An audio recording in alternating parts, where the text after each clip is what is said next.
Savez-vous vraiment ce que contient votre savon ou votre gel douche? Eh bien, Cédric Heinz-Zitel, artisan savonnier chez Authentique Savon, peut nous le dire, lui. On va préparer le savon Le Tingeois. Mais avant ça, je vais vous faire couper, démouler, nettoyer un peu, racler on va dire les moules parce qu'on va récupérer aussi de la matière qu'on ne va pas jeter pour pouvoir refaire des savons méli-mélo. Comment vous êtes arrivé dans le savon? J'ai vécu ici avec mes grands-parents et mon arrière-grand-mère. Et puis à l'époque, on était aussi autosuffisants. Donc on faisait les conserves, on faisait tout ça. Et puis mon arrière-grand-mère aussi, elle l'avait avec du savon. Mais bon, j'étais gamin, j'ai pas fait trop attention à ce que c'était comme type de savon. Donc du coup, après les décédés, c'est là on s'est rendu compte qu'il y avait beaucoup de savoir-faire qu'on ne savait pas. Et j'avais toujours la peau qui tirait, ça me démangeait, c'était bizarre. Et puis je savais que je me lavais avec du savon, donc je suis aussi allé acheter du savon dans le commerce.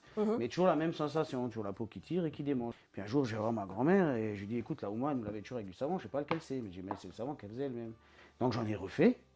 Et quand je suis sorti de la douche, j'ai tout de suite dit à ma femme, mais c'est pas l'eau qui est calcaire le problème. Beaucoup de gens disent, mais pourquoi tu fais pas comme ton arrière-grand-mère? Je dis, vous n'êtes pas prêt pour ça. Mais le produit de mon arrière-grand-mère, alors elle faisait avec de la graisse animale. Et donc avec ça, elle prenait le suif et donc et la cendre.